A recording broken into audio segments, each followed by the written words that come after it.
All right, welcome to the Explainer. Today, we're jumping into some really fascinating research to tackle one big question. When it comes to small businesses, what's their number one HR priority? You might think you know the answer, but trust me, it's probably not what you're expecting. Let's dive in. Okay, so this is the puzzle we're trying to solve today. When you hear HR innovation, your mind probably jumps to all the fancy stuff, right? Like high-tech recruiting bots, super complex performance reviews, maybe those trendy wellness programs. But what are the leaders of smaller companies? The ones really in the trenches, what are they actually focusing on? That's what we're here to find out.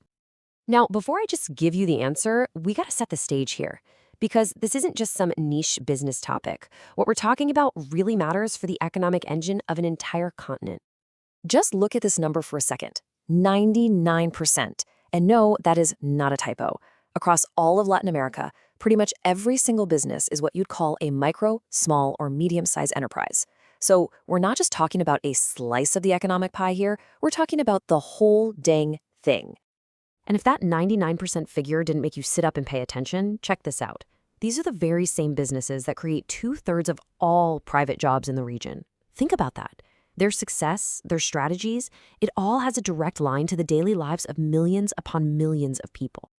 So what's the big takeaway here? It's that these businesses, these MSMEs, they are the absolute engine of the economy.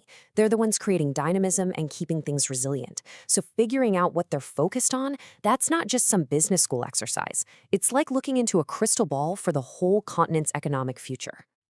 Okay, so now that we know just how important these businesses are, let's get to the real puzzle.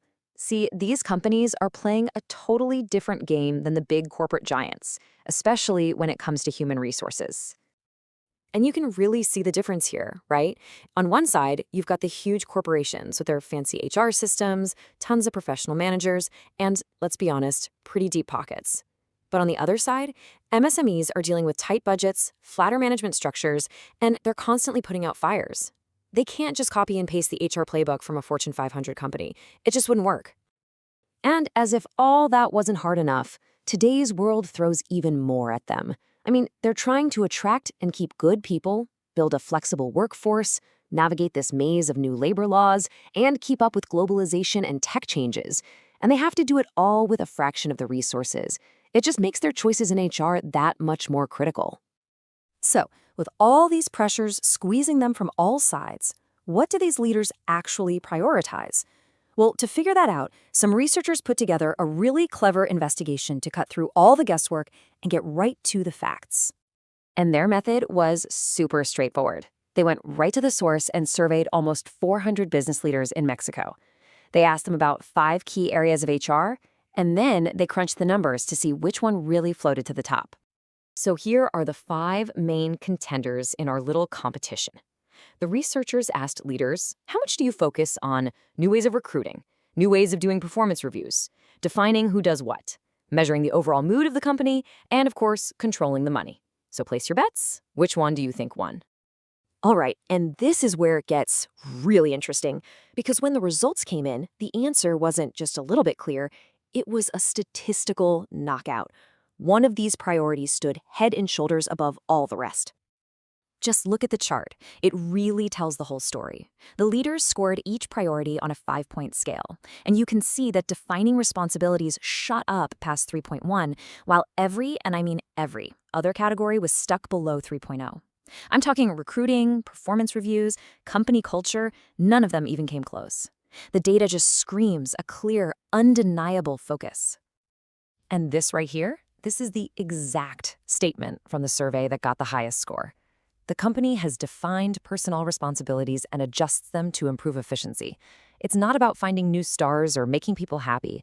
It's about one thing, making sure everybody knows their job and then tweaking those roles to make the whole machine run better. And there it is. That's our answer. For these small and medium-sized businesses that are out there fighting to survive and grow every single day, the number one HR innovation is structure. It's all about building a solid foundation where everyone knows their role. In a world that feels chaotic, they're focused on creating order and clarity. Okay, so mystery solved, but so what? What does this intense focus on structure actually mean for these businesses?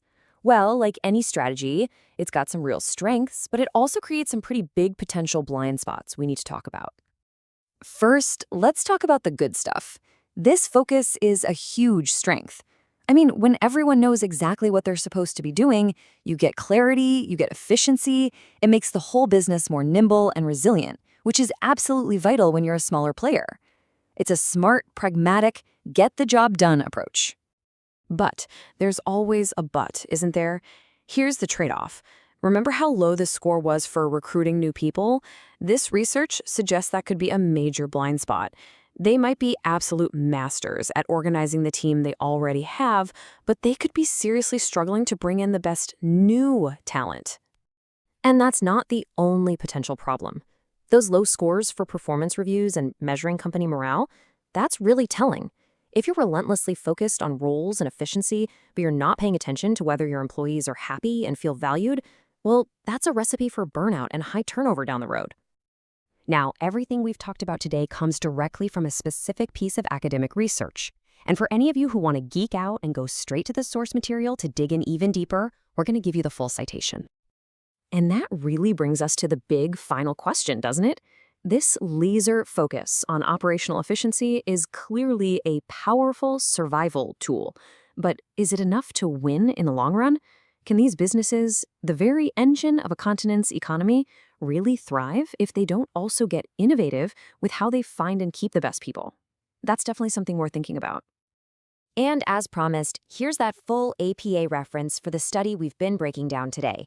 A huge thanks for joining us on this explainer. We'll see you for the next one.